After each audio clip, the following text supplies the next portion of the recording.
Next week, I went up Mob Hand and I called a couple of theirs. Yeah? Yes. But we were always aware of the takes and prods. When I was a boy there, we didn't have any feeling of this business that this one's a Catholic or whatever. You know, we knew there were such things as Catholics. We heard about them. Their eyes were always a bit closer to the where That's it. You noticed them, that's it. That's what we were told anyway. Yeah. You'd find very few families here that haven't been touched seriously by the Troubles, in the sense of one person dead or two people killed, or it's always a very, very difficult thing when you haven't experienced that yourself in your own family. It means that you have to stop and say, well, these people know more about this than I never know. And they've come through it, and come through it with forgiveness, with faith, and with themselves, with a lot of compassion. I remember standing over there on Duncairn Gardens a few months ago, after the killing of a man over there, Raymond Robinson. And we stood around with Protestants from Tigers Bay, and from people from the Catholics from the New Lodge Road. We all prayed together and sang hymns, and there were different priests and ministers there. But a number of people came up and said, that meant a lot to me, Father. My son was killed, or my husband was killed, and it was very, very sobering just to listen to those people. And you say, well, I've got to keep on listening to these people.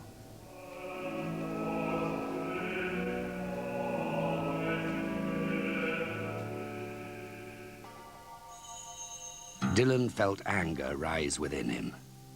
Anger at the lies which had made this, his and Mr. Harbinson's birthplace, sick with a terminal illness of bigotry and injustice.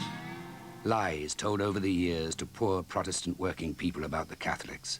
Lies told to poor Catholic working people about the Protestants. Lies from parliaments and pulpits. Lies at rallies and funeral orations. And above all, the lies of silence from those in Westminster who did not want to face the injustices of Ulster's status quo.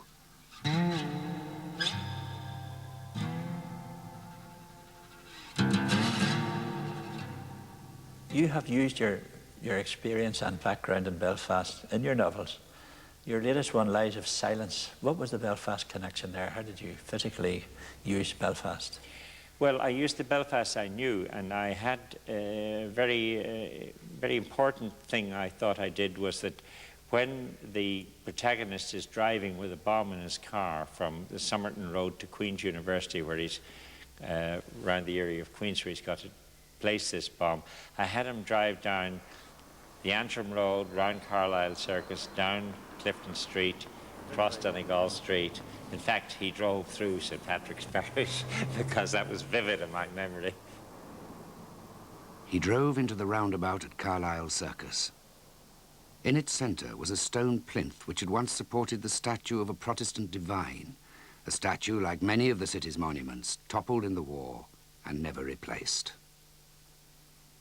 The white Ford came circling around behind him as he entered Clifton Street and drove past the headquarters of the Orange Order, that fount of Protestant prejudice against the third of Ulster's people who were Catholics. Above the ugly grey stone building was a statue which had not been toppled by war or civil strife. A Dutch prince on horseback, waving a sword, staring out over the damaged city at ancient, unchanging Irish hills. A statue commemorating a battle 300 years ago in which the forces of the Protestant House of Orange defeated, on Irish soil, the forces of a papist English king.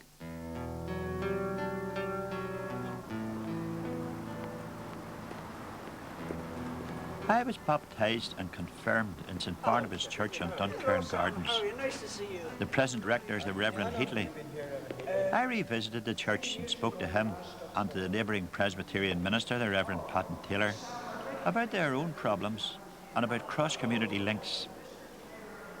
As I was saying to Henry Heatley here on the way in, numbers have fallen sadly here in this old church of mine that used to be packed when I was a boy, and there's a very few numbers now. How do the Presbyterians stand? Well, it's much the same, and probably where we are round the corner, it's even more difficult because it's an entirely Roman Catholic area now. and the Presbyterians aren't really able to live there anymore. So although we have a good band of solid members, many of whom used to live in the area, our numbers are declining. How do you see the St. Barnabas coming along in the future? Have you got any firmer idea? Well, it's hard to say that at the moment because, as you're aware, the plans for the development of the area include the demolition of this very building. Well, if the church is demolished and the houses around here are demolished and replaced by places of work, small firms, would that be a fair swap?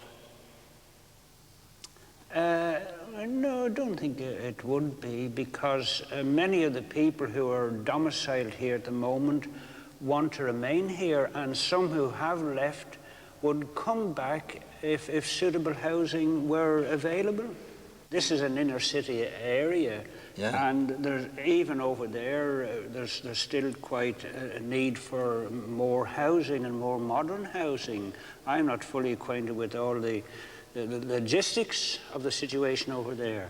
But human nature is the same everywhere, and no matter what our religion, creed or class, we all need homes in which to live. And you hope that the decision will be that the church will remain and that they would not bring firms and companies in here to give people work? Is that what you're saying? That is right, and also that the houses that have been demolished and where there's no vacant ground will now see new housing. Yes. That's the will of the people. But obviously jobs are important, and the balance has to be got between housing and jobs. But I imagine there are sensitivities here as to which housing you move and where you put the new workplaces and so on that I'm not fully familiar with. Like so many things, it gets right to the heart of the troubles in Northern Ireland. The general hope is that if this becomes a place where small firms are allowed to grow and develop, then the workforce would be mixed, because the people live so close to the place of work, so that you would get them crossing the Duncairn Gardens and working together.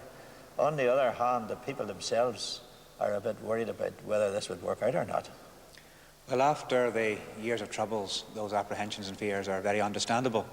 On the other hand, if it could be done, it would be a great help in community relationships, and perhaps in small firms is the place to start rather than in big factories and big concerns.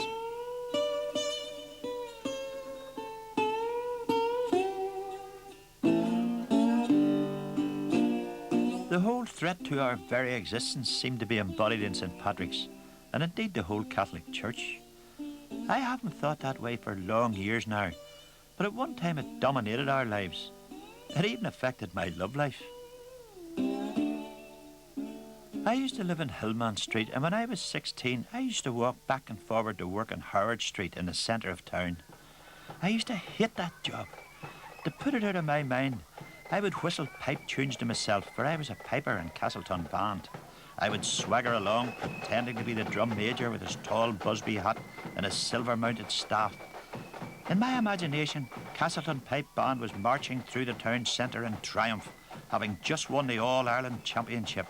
I was completely lost in the dream, when suddenly I heard a voice in my ear. They're all laughing at you then, fellas.